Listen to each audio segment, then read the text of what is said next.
Hi guys, so I am super excited about this week's video. I don't think Steph is quite as excited as I am, but this week we are going to be showing you how to set up your own mealworm farm.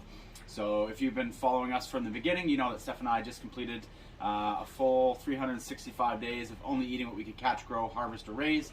And we were super, proud that we accomplished that, but also found there are a lot of gaps in terms of sustainability just in what we were doing. We were still buying at least 50% of our chicken feed, so we now want to cut back on that and start providing more of our own food for our chickens as well, just to cut down on things we're purchasing and become more self-sufficient. So one of those things is mealworms, which is a great source of protein for chickens, especially during the winter months when they're molting, and it helps keep them nice and warm as well. So we are going to get this set up and show you how to do that so that you can raise your own mealworms as feed for your chickens. So our mealworms actually arrived the other day in the mail, and we'll put a link down below in the comments for where you can order mealworms as well if you wanted to start your own mealworm farm. And we just got them into the bin quickly just to kind of put them in there with some food before we properly got our farm set up. But this is what they look like. And you can see the white ones there are the pupae. And obviously the mealworms are sort of the longer ones that are there as well that you would feed to your chickens. And you can kind of store them and dry them to feed to your chickens, or you can throw them in there live, and they love them. So that's what the mealworms look like, and we're going to open the next tub there and show you the beetles, which is what lay the eggs that turn into the mealworms. So in our top tub here, you can see that we have the live beetles, which are the adult form of the mealworms, and they're just sort of in a bed of oatmeal that's in there. You can also use any kind of bran, really, so wheat bran that they eat for their food source. And then how they actually drink is they get moisture from fruits or vegetables. So in there we just cut up a couple pieces of potato and carrot, and we'll show you in a little more detail about that once we get them into their proper home to get started. But this is the adult form of the mealworm that will lay eggs that will allow us to keep this cycle going. So what you'll need if you want to start your own mealworm farm is one, or we've kind of got two smaller ones, and we may just keep adding on depending on how well they go, but 3-drawer plastic containers here that will show you what we're going to do with them. You'll need a grinder or something to sort of cut through the base of the plastic, a glue gun, and scissors, as well as some mesh. So for us, we had some leftover screen mesh from a screen door that we have on the front of the house here, so we're going to be using that to put over the bottom. So those are all of the things that you'll need to get started, and let's show you what to do. Okay, so the first step is to take out the top drawer from your container here, and we're actually just going to cut a square out of the bottom that we're going to replace with mesh. And the reason that we're going to do that is the beetles are going to go into the top drawer, and when they lay their eggs, they're actually going to fall down into the drawer below where those eggs will hatch, and it will keep them separate from the beetles, just so you can kind of keep your life cycles in separate containers. So let's get started, and we'll cut a square out of the bottom here. You don't want to cut right to the edge because you want a little lip that you're going to be able to glue your mesh onto, so make sure you leave at least kind of a 1/4 inch on each side as you're doing it.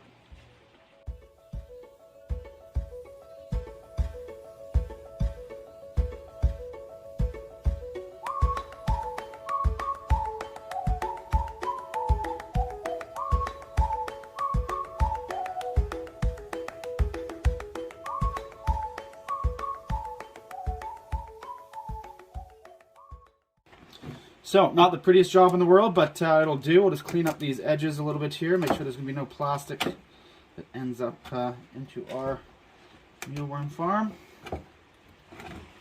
Okay, so again, not the prettiest job there, but we've got a square cut out of the bottom, and now we're just going to cut our mesh to glue to the bottom there so that the eggs can fall through.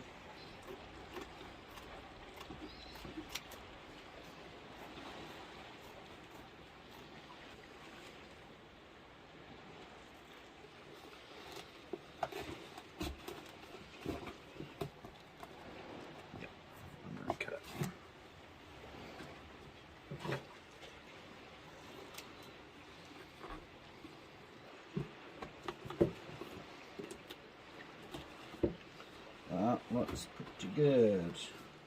Okay, so the next step is we just heated up the glue gun, and we're just going to run a bead all the way around the outside on that lip that we left on the bottom of the compartment there, and we'll glue the mesh to the bottom.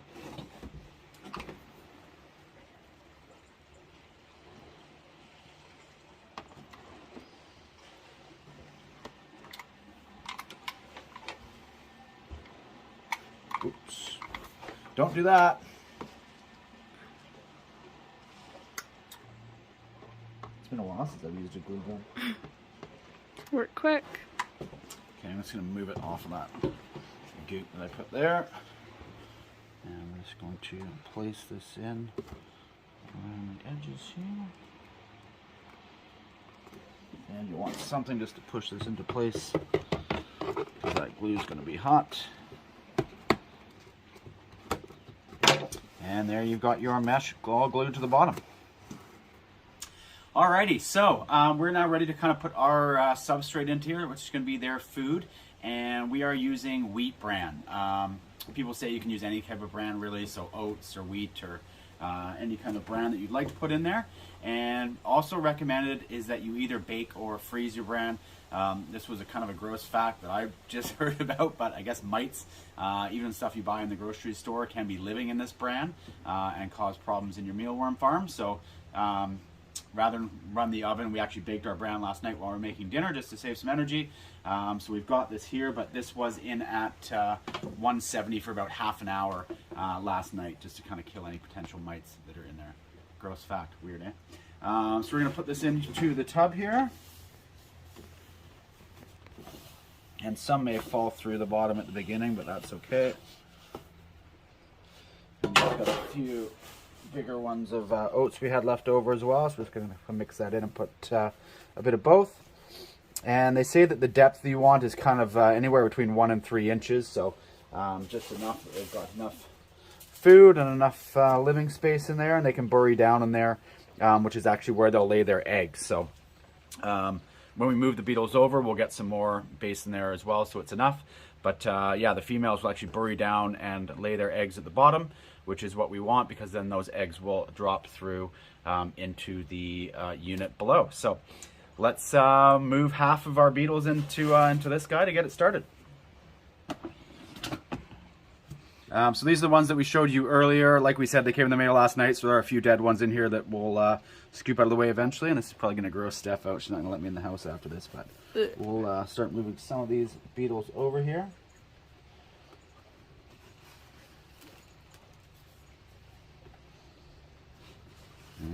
Don't you like this, babe? No.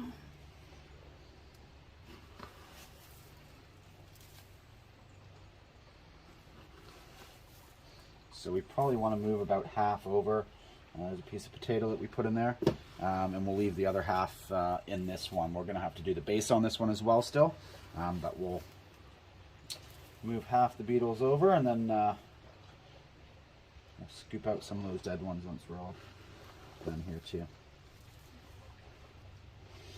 All right, so that's sort of what you want. And again, they get their moisture from fruits or vegetables, so you can put in orange slices or potatoes or carrots or any kind of vegetable that contains a lot of moisture. So we've got some little cucumbers left over from the garden here, and you want as much surface area as possible, so we're going to kind of slice them that way and put the dry side or the skin side down so that they can see on the top there. You can kind of see, I'll show you on this potato, you can see that they've actually kind of dug in and eaten that top part there, which is where they're getting their moisture from. So these cucumbers have a lot of moisture in them, so that should be some good food to get them started there. So we'll put those in.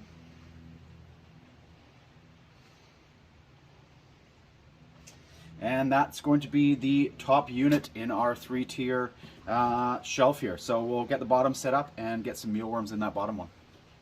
Okay, so your second level here is actually just going to be empty, because this is where your eggs are going to drop down. So you can just put a little bit of wheat bran into this one and just leave it for the time being, so that when they do fall in there, they've got some good stuff to fall into and have their eggs kind of incubate. So you probably don't need as much in this one.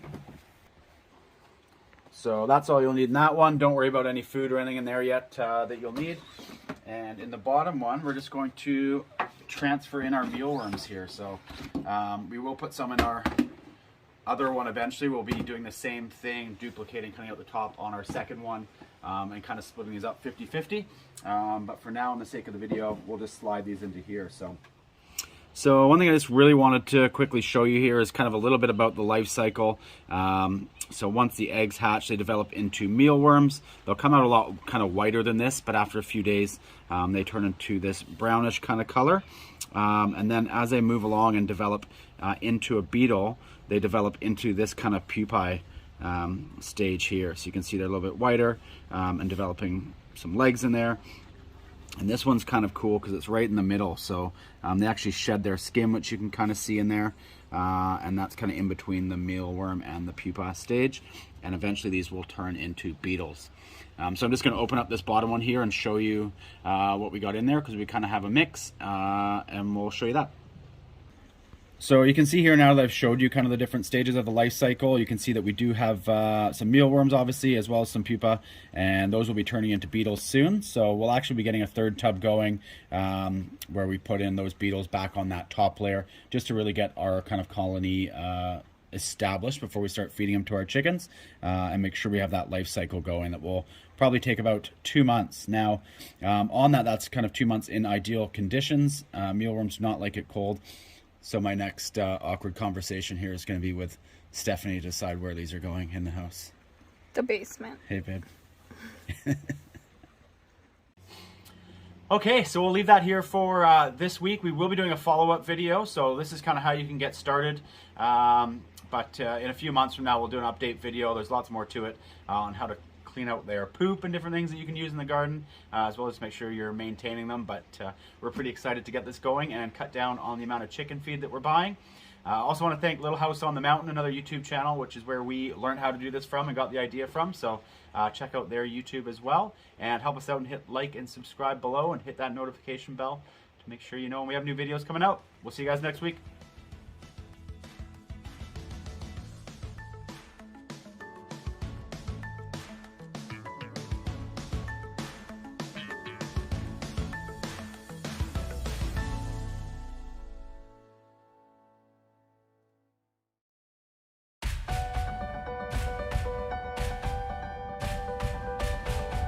Hi guys, welcome back. This week we are going to be doing an update on our mealworm farm that we set up in a prior video. If you're sort of looking to set up your own mealworm farm, you may want to go back and watch that video first, and we'll put a link in a card right here so you can go and do that if you want to watch them in order. Last year, Steph and I did a year-long challenge to only eat what we could catch, grow, harvest, or raise. And one of the things we did was raise a lot of birds and poultry during that year. And one of the things that we wanted to improve on this year was providing more of our own feed for our animals, as we were still buying about 50% of our animal feed from the feed store, which was, I don't know if you want to call it cheating or not, but it was something that we definitely want to improve on to become more self-sustainable. And it's one of the big things that we started 3 months ago now, is a mealworm farm. So we are going to run you through where they are and show you where they're at the 3 month part, as well as kind of expand them into a couple more tubs that we're going to get going as well. So let's get into it. So we're just going to do a quick overview. We're not going to go through how we set it up, because that's in the first video like I mentioned, but in the top here is where the darkling beetles are, and that's what lay the mealworms. And so these top ones here have a mesh bottom, and the eggs that they lay actually fall through the mesh into the container below, and then those grow into mealworms in that second container. And then at that point we will feed the majority of them to our chickens, and we'll let some go through the rest of their life cycle in the pupa and stage, which will then take them back to beetles, just so we keep that cycle going and we never have to buy any more. One thing you can kind of notice looking at the front of these is that there's not much feed or bran or oats, which is what they eat, in the top compartment here, but there's lots more down below where the mealworms now are, which we'll open up and show you in a bit. But that's sort of one of the pointers that we've learned here. Is definitely use some oats or something bigger in the top compartment, as well as bran, because then that bran falls down through with the eggs. So not just the eggs fall, but a lot of the smaller bran does, especially as they eat it and it gets into smaller bits. So when you're doing your second box underneath the one with the mesh, we would definitely recommend putting less bran in there to start, because it's going to fall down anyways. So I would just put a super thin layer that we'll show you when we set up some of our new ones here. But also make sure you have something big enough in there, like oats, that's going to be something that's going to stay there for them to feed on, and not all of it fall through and they're left with nothing, because you'll see when we open these up in a second here that top box is actually pretty thin layer of oats that's left in there. So let's open them up and we'll have a look. So we've got this top compartment open now, and you can see what the darkling beetles look like, as well as see the sort of food in there. So the oat bran and the wheat bran is what they feed on, and then they actually get their water from the vegetables that you feed them. So we've got some carrots in there. So carrots and potatoes are kind of your main moisture ones. We also just throw in any scraps that we have. So we had some leftover beets. We had some lettuce that we pulled off the outside of some iceberg lettuce that we threw in there that we weren't going to eat. So anything that they can get moisture out of is good, but you can kind of see that it's pretty thin down to that mesh layer there, because that sort of smaller wheat bran is falling through. So don't put too much in the layer underneath, because that will fall through. So we'll get into the second bin here. And now we were really worried that this was taking such a long time when we started, because the eggs do take quite a while to develop. They do like heat, and we were keeping them inside in the house, so we expect them to move pretty quickly. But at 3 months, you'll see here the size of them. They're not that big, and they can be hard to see. So for the first 2 months, we didn't even know if it was working, until we kind of did what we're going to show you now, that they'll move, and you can see a little bit there. They're kind of exoskeletons, or their skin that they shed as they're growing. And they are in there, but they can be hard to see. So if you started your own mealworm farm and it's taking longer than you think, just be patient. They're probably in there. So see, now we'll kind of dig these up, and you'll be able to see kind of some of these worms here maybe on there, and see them moving around. And we'll show you on one of our other bins that we're going to set up just how small that they are, that you won't be able to see them. You'll be able to see the bran moving, but you won't actually even be able to see any worms, because they're so small at that point. But this probably has, we think now, God, maybe 10,000 or more mealworms that are in here at this point. Each beetle will lay up to 500 eggs during its lifetime, so we get a couple hundred beetles in there that we're going to spread out a little bit more now, and just label our boxes so that we can see the kind of different dates, and we're going to try and stagger them now and keep that rotation going.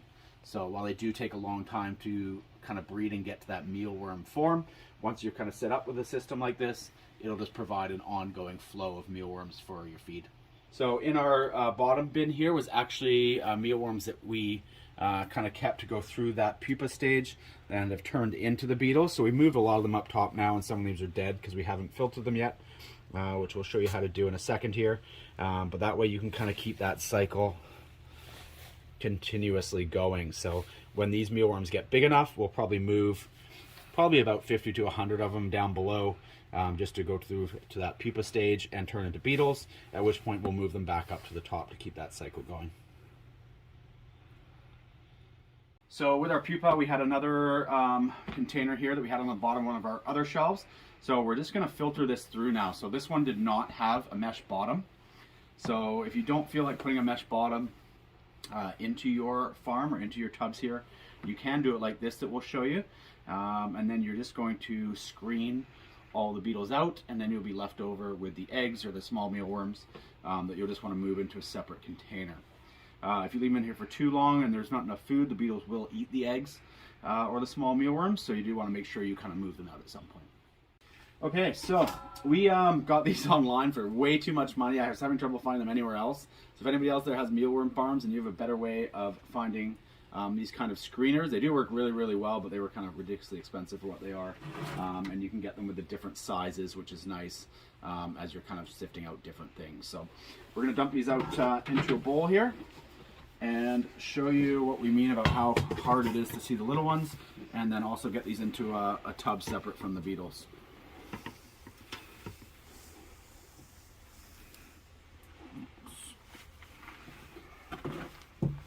So again, super simple. These will fit in a 5-gallon plastic container, or also just works fine over one of these stainless steel dishes, and you can just sort everything right out, which is really nice.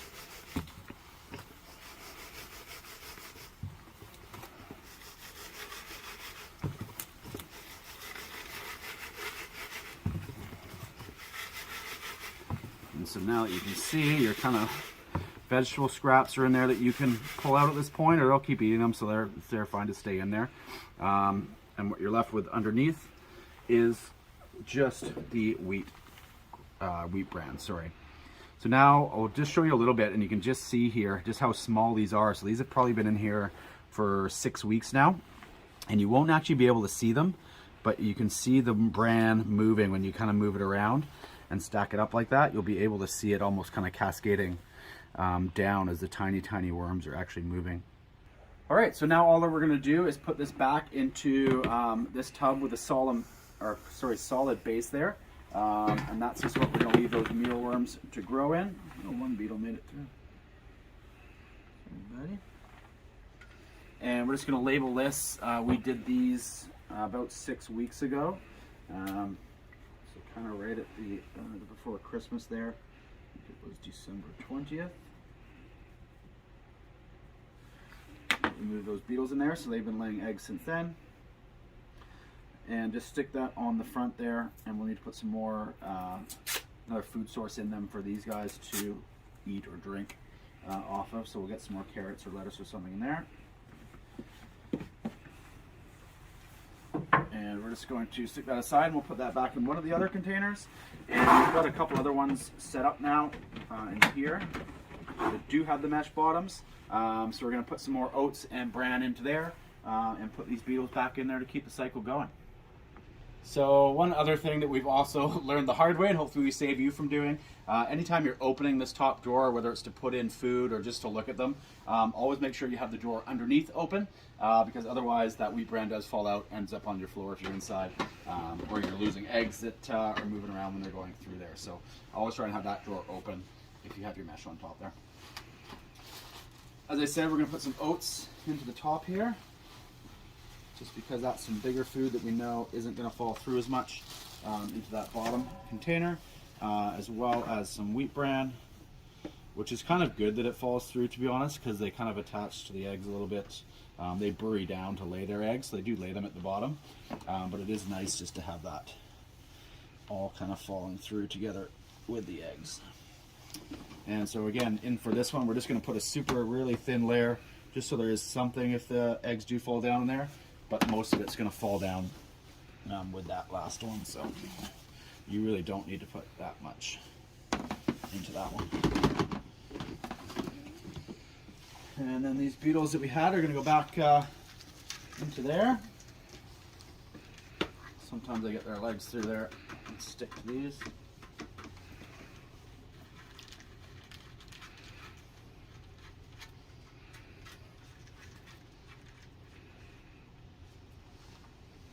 Into their new home, and the life cycle keeps going now, and those will fall down into there. So we'll put the date. We didn't label them at first, but we kind of tracked our dates from when we made the videos. So we're going to label each of those from the time the beetles went in there, so that we know on those trays, and we're just going to keep a steady rotation going. We've actually got a couple more that we're not going to show you all of it, but we're going to set up now, so we'll have a total of 5 going, just to kind of keep that constant flow feed for our chickens, so they're not all getting ready at the same time, and then we don't have any for 3 months. We'll kind of keep that all set up. So hopefully that was a helpful update if you watched our first video. And once we're kind of in full swing and the mealworms are going, we have some in the pupa stage again and are in full swing, we'll do a third follow-up that you guys can watch. So we hope you found that useful, and hit subscribe and like below. Any questions or comments or things you would do differently, definitely let us know. We're still learning as we go along as well. So thanks for watching, and we'll see you guys next week.